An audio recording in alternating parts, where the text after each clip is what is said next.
Здравствуйте, друзья! В эфире Геоэнергетика Инфо, с вами Радайкин Максим и сегодняшний мой собеседник Александр Фролов. Здравствуйте! Здравствуйте, здравствуйте. Украина опять атаковала объекты российской нефтегазовой отрасли. Украина последовательно наносит удары по нефтепроводу «Дружба». И даже разговор Зеленского и Фица ни к чему не привел. Украина продолжает настаивать о том, что она находится в военном конфликте и будет наносить удары. Александр, вопрос, а каких денег стоят Российской Федерации все эти ремонты, простои, и к чему все это приведет? Европа как бы тоже страдает от неполученной нефти, но почему-то упорно молчит. Давайте начнем, наверное, с возможных потерь. Возможные потери относительно невелики. Все-таки объемы прокачки российской нефти по нефтепроводу «Дружба» составляют порядка 9,5 миллионов тонн. В этом году будет, опять же, 9,5, может быть, 10, если все будет очень хорошо. И поставки российской нефти идут в всего две страны, в Венгрию и в Словакию, где располагаются нефтеперерабатывающие мощности компании МОЛ, венгерской компании МОЛ. И возмущение Венгрии и возмущение Словакии – это, по сути, возмущение вот этой компании. Но во всей этой истории меня лично... да, прошу прощения, важная оговорка. Несмотря на то, что поставки прерывались, чисто технически можно потом за некоторый промежуток времени наверстать упущенное, допоставляя в сутки больше нефти, чтобы вот компенсировать вот эти там 6 дней простоя, которые невольно образовались не по вине поставщика и не по вине получателя, а по вине некой стороны, которая активно пытается эту нефтетранспортную инфраструктуру поломать. Притом поломать, разумеется, не на совсем, а вот так вот, знаете, вот по сути это такие колющие, беспокоящие удары. Ну, по крайней мере, для Российской Федерации. Для Венгрии и для Словакии это очень серьезно. Потому что альтернатив, которые могли бы полностью заместить поставки из России, у них нету. Мы ранее касались этой темы, но вдруг, если вы у нас первый раз, подпишитесь на этот канал. Но я проговорю еще раз. Возможностей поставлять нефть из других источников, чтобы компенсировать поставки из России, если они вдруг прекращаются. Ни у Венгрии, ни у Словакии, то есть у компании МОЛ, нету. Да, разумеется, можно импортировать нефтепродукты, которые будут производить соседи. Но это финансовые потери компании МОЛ. Хочет ли компания МОЛ терпеть убытки вместо получения прибыли? Нет, наверное, не хочет. Да, разумеется, есть скользкий вопрос, касающийся направления поставок части нефтепродуктов, которые эта компания производит на территории Венгрии и Словакии. Понятно, что они идут той третьей стороне, которая наносила удары по дружбе, и это, казалось бы, парадокс какой-то. То есть получается, что Венгрия и Словакия поставляют нефтепродукты. Это говорилось, это говорилось руководством и Венгрии, и Словакии. Поставляют нефтепродукты куда-то в сторону Киева, а Киев наносит удары по нефтяной инфраструктуре, которая обеспечивает прокачку нефти на нефтеперерабатывающие заводы, с которых эти нефтепродукты идут. Ну, вот в такое время живем. Это во-первых. А во-вторых, тут надо понимать, что Венгрия и Словакия не от горячей любви и не потому, что там какие-то невероятные деньги плавают вот на территории подконтрольной Киеву, поставляют туда нефтепродукты. Им запрещено на уровне европейского законодательства направлять нефтепродукты на другие рынки. Им просто нельзя это делать.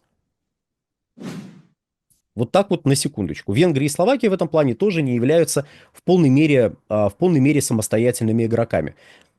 И еще более того, когда мы видим с вами, как руководство Венгрии или руководство Словакии начинает говорить о том, что мы сейчас посчитали, что если поставки, допустим, газа из России прекратятся, то мы потеряем 16 миллиардов евро. Это не повод говорить, вот видите, в Европе осознали всю пагубность потери такого поставщика, как Россия. Нет, это надо понимать как переговорную позицию, которую обозначает и Венгрия, ну, в данном случае Словакия, я цитирую словацкое руководство, слова, которые обозначают они для переговоров с Брюсселем из серии. Вот у нас будут такие потери, что вы нам дадите.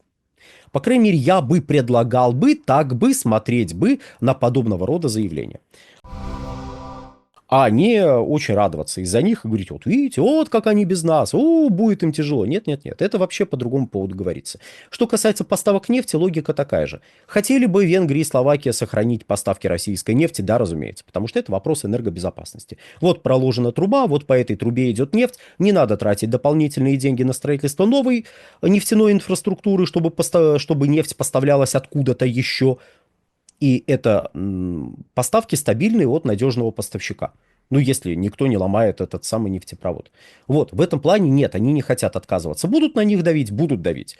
И я бы, в принципе, исходил бы из того положения, что Брюсселю удастся додавить, тем более, что, ну, есть нормы, принятые на уровне всего Европейского Союза, подразумевающие отказ от российских энергоносителей вообще и от нефти в частности, вот уже к концу 27 года. И вот в этом ключе стоит смотреть на такого рода удары, потому что они, в очередной раз обращаю я внимание наших уважаемых зрителей, они как бы лежат в русле вот этого движения, движение, которое возглавляет Брюссель. Ну, в смысле Еврокомиссия. Мол, давайте отказываться. Эти удары показывают Венгрии и Словакии, что вы говорите, это надежный поставщик, это надежный канал поставок. Да что вы такое говорите? Вот видите? Вот, поломалось. Поломалось и не поставляют. А вот что вы на это скажете? Но у этой всей темы есть еще одно измерение. То есть давайте еще раз зафиксируем. Финансовые потери не столь значительны, пожалуй, как потери внешнеполитические от вот этих ударов. Притом это внешнеполитические потери не только для России, но и для Венгрии и Словакии, которые теряют возможность приводить в качестве довода, что вот у нас есть надежный поставщик, у нас есть надежный канал поставок. И эта вся ситуация дает карты в руки Брюсселю, который говорит, ну, вот, ребятки, посмотрите, что происходит. Так что не-не-не, никакой надежности тут нет. Стройте альтернативные маршруты. Будьте любезны, заключайте контракты с другими поставщиками. А теперь обратите внимание вот еще на какой момент. Где-то 3-4 сентября поступила новость. Восстановились в полной мере поставки из Казахстана в Германию. А как идет нефть из Казахстана в Германию? А идет она, дорогие друзья, по северной ветке нефтепровода «Дружба». Мы еще в 22 году, по-моему, обсуждали этот вопрос о том, что из Казахстана в Германию могут поставлять нефть, и все тогда, вот, смотрите, Казахстан заменит Россию на рынке Германии. Мы тогда обращали внимание на то, что нет, у Казахстана нет таких возможностей, чтобы даже приблизиться к тем объемам, которые поставляла Россия, не то чтобы их полностью там заместить. Нет, это невозможно.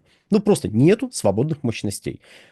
И добычных, и нефтетранспортных, соединяющих Россию и Казахстан. Даже если бы были эти мощности, ну, добычных-то нету. Ну, нет возможности добывать больше. Ну, точнее, нет возможности добывать достаточно, чтобы заместить Россию. Однако, объемы хоть какие-нибудь, какой-нибудь 1 000 000 тонн, 1,5 миллиона тонн, которые идут из Казахстана, это нечто отличное от нуля.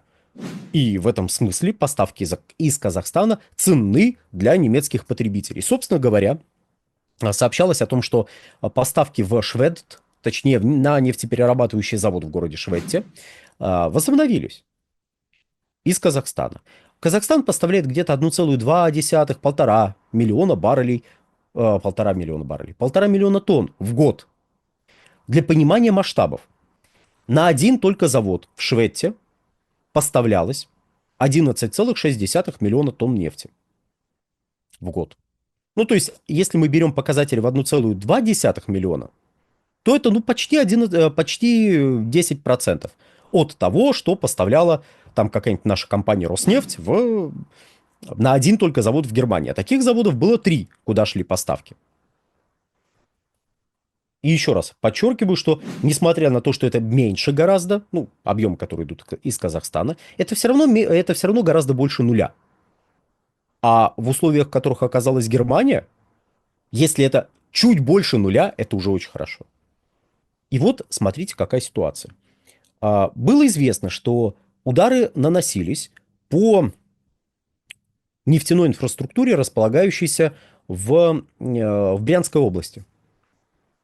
Но тут какой момент? Труба идет дальше, доходит до Мозыря, это в Белоруссии, где она разделяется на южную и северную ветки. То есть до Мозыря белорусского, которая находится после Брянской области Российской Федерации, труба как бы одна, ну, в кавычках одна, в том смысле, что это не две ветки, это вот, ну, по сути, одна нефтяная инфраструктура идет. Один нефтяной поток вот идет, давайте так сформулируем. Но удивительное дело, Венгрия и Словакия возмутились, когда поставки прекратились, а Германия молчала, и Казахстан молчал. И у ряда экспертов возникло впечатление, что поставки из Казахстана в Германию продолжаются. Более того, Министерство энергетики Казахстана тогда делало заявление довольно странное, которые можно было трактовать, можно было так не трактовать, но можно было трактовать так, что все нормально, поставки идут. А как? Нет, то есть как? Нет, серьезно, как? Если вот по этой трубе до разделения поставки вот этому покупателю прекратились, а этот продолжает получать? И тут новость. Поставки восстановились. То есть мы наблюдали, как руководство Казахстана и руководство Германии набрало, и те, и другие, набрали в рот воды и сказали, ну прекратились и прекратились. Чего бухтеть? Ну, так бывает. Так бывает, мы готовы потерпеть. И ладно, Германия. В ее случае это, в принципе, знаете, наверное, было бы парадоксально возмущаться в адрес Киева о том, что немецкие заводы недополучают нефть, которая идет по этой вот трубе. Ну, потому что вот в случае Германии ее никто не обязывал ни технику поставлять, ни какую-то иную помощь оказывать.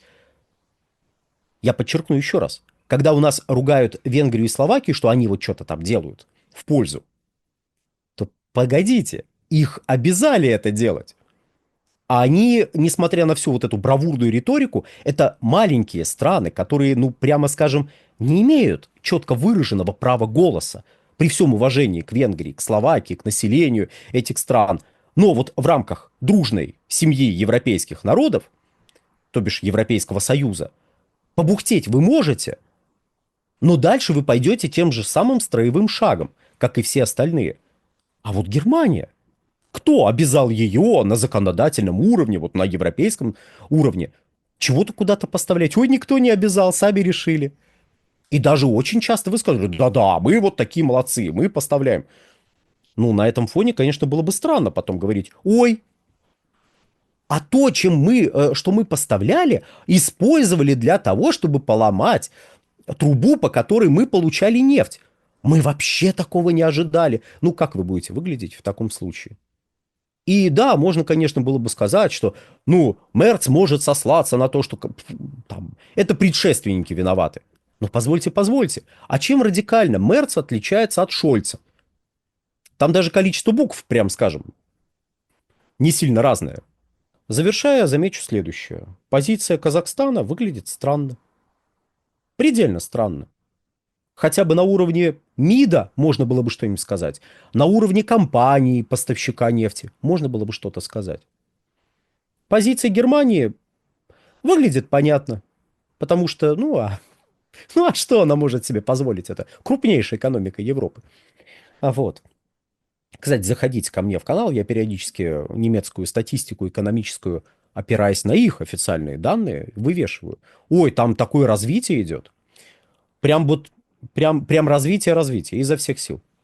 Вот. Ну, а позиция Европейской комиссии, как и ожидалось.